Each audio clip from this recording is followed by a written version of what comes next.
Best varicose veins చికిత్సనే పొందండి. నొప్పి లేని చికిత్స కోసం సంప్రదించండి ఎబిస్ హాస్పిటల్. శ్రీమాత్రే నమః గురుగారు. శ్రీమాత్రే నమః. గురుగారు, ఢిల్లీ బాంబు పేలుడు విషయం చూసుకుంటే కనుక గతంలో మీరు బాంబు పేలుడు గురించి కానీ, ఉగ్ర దాడుల గురించి కానీ, లేదంటే ఇట్లా యాక్సిడెంట్లు కానీ, రక్తపాతం కానీ, ప్లేన్లు పడిపోతాయని కానీ, యాక్సిడెంట్లు అవుతాయని కానీ, బస్ యాక్సిడెంట్లకి చాలా ప్రాణ నష్టం అయితే ఈ నవంబర్ డిసెంబర్లో జరుగుతుంది అని నెలలతో సహా మీరు మెన్షన్ చేసి చెప్తున్నారు. అసలు ఈ యాక్సిడెంట్ల నుంచి వరుసగా జరిగే యాక్సిడెంట్ల నుంచి బయటపడకముందే మళ్ళీ ఢిల్లీలో మనం బాంబు పేలుడు చూసాం. ఇలాంటివి ఇంకా ఫ్యూచర్ లో కూడా ఉండబోతున్నాయని మీరు ముందుగానే కూడా చెప్తున్నారు డిసెంబర్ జనవరి నెలలో. సో ఎందుకు ఇలా జరుగుతుంది, ఇంకా ఎన్ని మనం చూడాల్సి వస్తుంది, ఒక అప్రమత్తం మెసేజ్ మనం ప్రజలకిద్దాం. అయితే ఇక్కడ ప్రధానమైనటువంటి అంశం ఏమిటి అంటే గనక ఇది కలియుగం. కలి యొక్క ప్రభావంతో నడిచేటటువంటి నేల ఇదంతా కూడా. ఇంకోటి ఏంటి అంటే గతంలో చెప్పినటువంటి వాస్తవాలు ఏవైతే ఉన్నాయో అవి రానున్న కాలంలో ప్రతి ఒక్కటి జరుగుకుంటూ వస్తాయి. కానీ ప్రజలందరూ కూడా ఆస్ట్రాలజీ మూఢనమ్మకము వీళ్ళ యొక్క అవసరాల కోసమే చెప్తారని చెప్పేసి ప్రజల్లో బాగా కూర్చుండుకుపోయింది కాబట్టి ఎవరు కూడా అప్రమత్తంగా ఉండట్లేదు.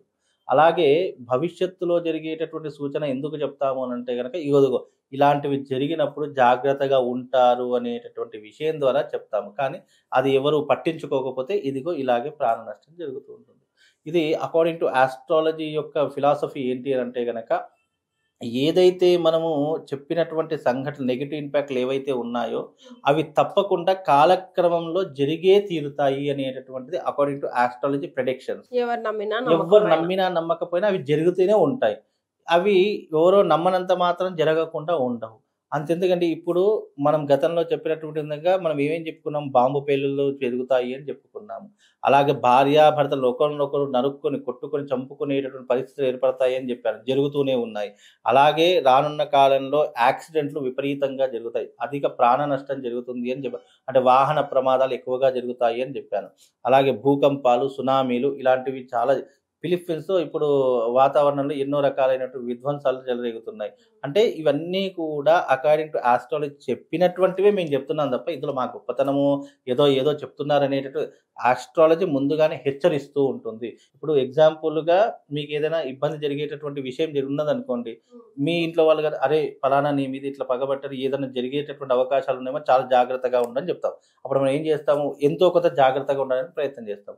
జాగ్రత్తగా ఉండకపోతే ఏమవుతుంది, మన మీద దాడి జరుగుతుంది. అలాంటి దాడి ఇప్పుడు జరిగింది. అలాగే ఇప్పుడు ఢిల్లీతో ఇది ఆగిపోయేటటువంటి అవకాశం ఉండదు. కలకత్తా, ఆ తర్వాత హైదరాబాదు, ఆ తర్వాత ఏపీ ఇలాంటి ప్రదేశాలలో కూడా బాంబు పేలుళ్ళు జరిగేటటువంటి సంఘటనలు కనిపిస్తున్నాయి. కాబట్టి అందరూ జాగ్రత్తగా ఉండాలి. ఎందుకు అని అంటే కనుక ఇది ఢిల్లీలో పేలింది కదా అక్కడితో ఆగిపోతుంది అనేటటువంటి అవకాశాలు లేవు. ఇప్పుడే చెప్తున్నాను, గుర్తుపెట్టుకోండి. మళ్ళీ ఇది మనం చేసేటటువంటి నెక్స్ట్ తరహాలో వస్తుంది. కలకత్తా, బాంబే, ఢిల్లీ, ఆ తర్వాత హైదరాబాదు, ఏపీలో ఉన్నటువంటి విజయవాడ కావచ్చు, లేదు అని అంటే విశాఖపట్నం కావచ్చు, ఇలాంటి ప్రదేశాలలో కూడా బాంబు పేలుళ్ళు జరిగేటటువంటి సూచనలు ఉన్నాయి. దయచేసి ప్రజలందరూ అప్రమత్తంగా ఉండాలి. ఇది ఏదో నా సొంత విషయానికో చెప్పట్లేదు, according to astrology planetary position ఆధారంగా చెప్తున్నాను. అంటే అగ్ని ప్రమాదాలు అని చెప్పి, అగ్ని ప్రమాదం అంటే బాంబు పేలుడు కూడా అగ్ని ప్రమాదంతో సమానం కాబట్టి అగ్ని పేలుళ్ళు జరుగుతాయని గతంలో చెప్పా, అలాగే జరుగుతూ ఉన్నాయి. అగ్నితోనే కాబట్టి అలాంటివి జరుగుతూ ఉన్నాయి. ఇప్పుడు రాబోయే నేను చెప్పిన సిటీలలో కూడా మళ్ళీ ఇలాంటి పేలుళ్ళు జరుగుతాయి. లేదు అని అంటే గనక మీరు చెప్పినటువంటి విధంగానే మీరు అన్నారు, అది ప్రసాదంలో ఇది ఫెయిల్ అయితే కనుక ప్రసాదంలో కలుపుతాము ఢిల్లీలో. అంటే వీళ్ళ యొక్క హ్యుమానిటీ ఎలా ఉంటుందంటే ఒకటి ఫెయిల్ అయిందని వెంటనే వాళ్ళు వేరే సబ్జెక్ట్ అంటే వేరే ఆలోచనలోకి వెళ్ళిపోతూ ఉంటారు. కాకపోతే ఏంటి అంటే ఇప్పుడున్నటువంటి తరహాలో బాంబు పేలుళ్ళు అయితే ఇంకా మునుముందు కొనసాగేటటువంటి అవకాశాలు ఉంటాయి. కాబట్టి కాస్త జాగ్రత్తగా ఉండే ప్రయత్నం చేసుకుంటే బాగుంటుందండి. మరి జాగ్రత్త అంటే ప్రతి ఒక్క మనిషి కూడా సమాజం కోసమై, ప్రతి ఒక్క మనిషి కోసమై ఎలాంటి జాగ్రత్తలు పాటించాలంటారు? ఏముంటుంది, ఇప్పుడు జాగ్రత్త అంటే మీన్స్ ప్రతి ఒక్క దాన్ని జాగ్రత్తగా ఆలోచన చేసుకోవడము, జాగ్రత్తగా ఉండడం. ఎక్కడికైనా వెళ్ళినా చేసినా ఏదైనా కూడా వీలైనంత వరకు భగవంతుని నామస్మరణ చేసుకోవడము, వీలైనంత వరకు ఏదైనా అనుమానాస్పదంగా కనిపించిన వెంటనే మనం ఎవరికైనా ఇన్ఫార్మ్ చేయడం. ఇప్పుడు చాలా మంది ఏం చేస్తారంటే ఎగ్జాంపుల్గా నేను ఒక బస్ స్టాండ్లో తిరుగుతున్నానండి, నేను అటు ఇటు తిరుగుతున్నాను, నాకు అనుమానాస్పదంగా ఏదైనా ఉంది. మనం ఏం చేస్తాం, మనకి ఏదో అనుమానం ఉందంటే వెంటనే అక్కడ ఉన్న వాళ్ళకి ఇన్ఫర్మేషన్. కానీ కొంతమంది ఉంటారు అది చూసి చూడనట్టు వదిలేస్తూ ఉంటారు. అంటే నెగ్లెక్ట్ ఎక్కువగా చేసేటటువంటి కారణం చేత కూడా ఇలాంటివి జరిగేటటువంటి అంచనాలు కూడా చాలా మట్టుకు ఉంటూ ఉంటాయి. కాబట్టి నెగ్లెక్ట్ చేయకండి. వీలైనంత వరకు మీ ఏదైనా అనిపిస్తే దగ్గరలో ఉన్నటువంటి పోలీస్ స్టేషన్ గానీ, లేదంటే దగ్గరలో ఉన్నటువంటి ఏదైనా సమాచార కేంద్రానికి గానీ మనం అందించే ప్రయత్నం చేద్దాం. అది జరగకపోతే బాగానే ఉంటుంది. నీకు అనుమానం వచ్చింది, నీకేదైనా ఇబ్బంది కలుగుతుంది, లేదా అక్కడ ఎవరో మనకు తెలియకుండా అప్రమత్తంగా తిరుగుతున్నారు, లేదా అక్కడ బ్యాగ్‌లో ఏదైనా వదిలిపెట్టి వెళ్ళిపోతున్నారు, లేదా అందులో ఏదైనా పదార్థం ఉంది అక్కడ పెట్టేసి వాళ్ళు వెళ్ళిపోతున్నారంటే వెంటనే అక్కడ ఉన్న వాళ్ళకు అది ఏమైనా కానీ మంచైతే ఏం గాదు. చెడయిందనుకోండి చూసి కూడా చూడనట్టు వెళ్ళిపోతే ఆ ఒక్కడితో కాదు అక్కడ ఉన్నటువంటి ప్రతి ఒక్కరితో అది అందరిని బలి తీసుకునేటటువంటి విధానంగా మారిపోతుంది. కాబట్టి ఇలాంటి జాగ్రత్తలు తప్పకుండా తీసుకోవాలి. అలాగే బయటకు వెళ్ళేటప్పుడు, ఇంటికి వచ్చేటప్పుడు తప్పకుండా దైవ నామస్మరణ చేసుకోవాలి. బయటకు వెళ్ళేటప్పుడు ఏ రకంగా వెళతామో, ఏ రకంగా వస్తామో గ్యారంటీ లేని జీవితాలు మనవి. ఈరోజు నేను ఇంటి నుంచి బయలుదేరి వెళ్ళాను అంటే గనక ఇంటికి ఏ రకంగా వెళ్తానో కూడా నాకు గ్యారంటీ లేదు. మొన్న రీసెంట్‌లీ ముగ్గురు అక్కా చెల్లెళ్ళు ఇంటి నుంచి బయలుదేరి వెళ్లారు. మళ్ళీ చాలా చాలా చక్కగా హ్యాపీగా వెళ్లారు. కానీ ప్రమాదవశాత్తు చెరగనటువంటి ఘోరం జరిగిపోయింది. అంటే మనిషి యొక్క భవిష్యత్తు ఇంటి గడప దాటామంటే ఎలా ఏ రకంగా మారిపోతుందో ఎవ్వరు కూడా ఊహించలేరు. మృత్యు అనేటటువంటిది ఎక్కడి నుంచి కమ్ముకొని వస్తుందో ఎవ్వరూ చెప్పుకోలేరు. కాబట్టి అలాంటివి జరిగినప్పుడు జాగ్రత్త. మృత్యు సంకేతాల నుంచి బయటపడడానికి మన పెద్దలు చెప్పినటువంటి విధానం ఏంటి? దైవనామస్మరణ చేసుకోమ్మా, దైవాన్ని పూజించుకోమ్మా, రోజు ఇంట్లో దీపం పెట్టుకోమ్మా. చిన్న చిన్న విషయాలు ఇప్పుడు మనిషి చేయవలసినటువంటి విధానాలు చెప్తేనే కోపాలు వచ్చేస్తున్నాయి. కాబట్టి ఈ కోపాలు వస్తున్నాయంటే మేము చెప్పడానికి కూడా భయపడేటటువంటి సందర్భాలు ఏర్పడుతూ ఉన్నాయి. ఇక ఏం చెప్తాను చెప్పండి? అమ్మా నువ్వు మంచిగా చక్కగా చేయగట్టుకుని పూజ చేసుకోమ్మా, లేదా ఇంట్లో దేవుని దగ్గర దీపం పెట్టుకో, లేదా ఇదిగో పలానా ఈ శ్లోకం చదువుకో, ఈ నామస్మరణ చేసుకో బాగుంటుంది అని చెప్పి మన పెద్దవాళ్ళు చెప్తే మనం ఏమంటాం? ఈ కాలంలో ఇవన్నీ నమ్మకాలు ఏంటమ్మా? ఇది చేసుకుంటే నేను నా బతుకుతానా? ఇది చేసుకుంటే నాకు ఏదైనా జరుగుతుందా? లేదా ఇప్పుడు నేను చూసానా ఇంటికి చాలా తేలిగ్గా వచ్చేసానమ్మా. తేలిగ్గా రావడానికే భగవంతుని యొక్క నామస్మరణ. అలాంటివి భవిష్యత్తులో నీకు జరగకూడదనే భగవంతుని నామస్మరణ. ఇవి చేసుకోవడం ద్వారా మనిషి యొక్క భవిష్యత్తు. ఎందుకంటే మనకు కష్టం వచ్చినప్పుడు, గండం ఎదురైనప్పుడు మనకు కాపాడేది ఆ భగవంతుడే. కాబట్టి ఇవి గుర్తుపెట్టుకుంటే ఇలాంటి నామస్మరణలు చేసుకోండి. మీకు పెద్ద పెద్దవి ఏమవసరం లేదు. ఇష్ట దైవం యొక్క నామస్మరణ చేసుకోండి. అట్లీస్ట్ ఇష్ట దైవం యొక్క నామస్మరణ చేసుకోండి. కనీసం ఇంట్లో దీపమైనా వెలిగించేటటువంటి ప్రయత్నం చేయండి. లేదా మీకు ఎక్కడ ఖాళీ సమయం దొరికింది. ఇప్పుడు 24 గంటలు ప్రపంచంలో ఎవ్వడు పనిచేయడు. ఏదో కాస్త ఖాళీ సమయం దొరుకుతుంది. ఆ ఖాళీ సమయంలోనైనా భగవన్నామస్మరణ చేసుకోండి.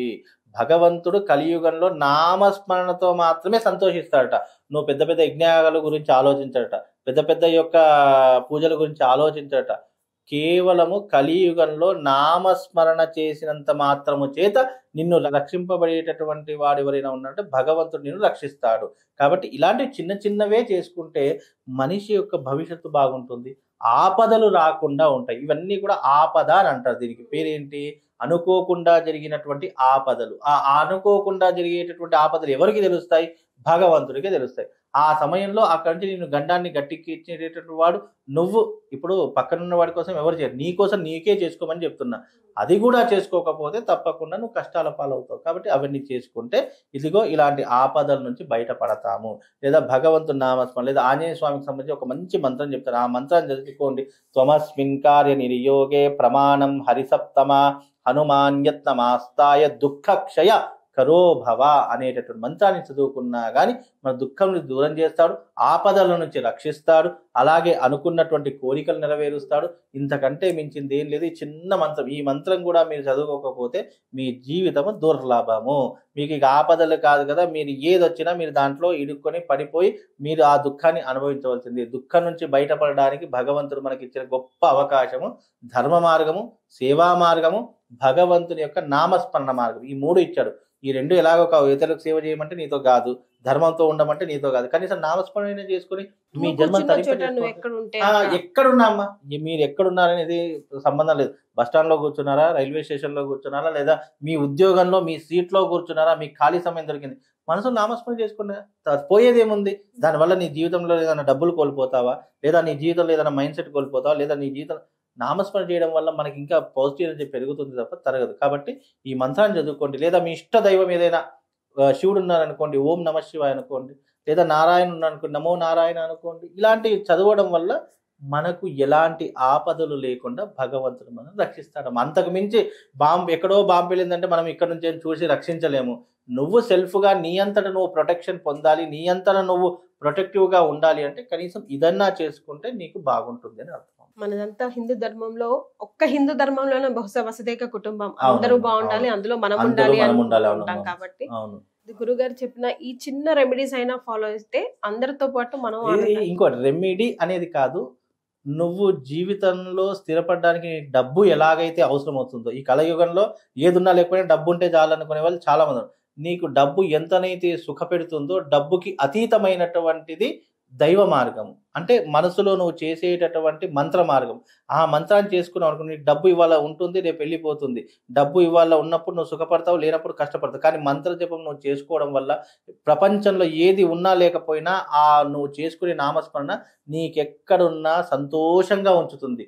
ఎన్నో రకాల ఆనందాన్ని ఇస్తుంది.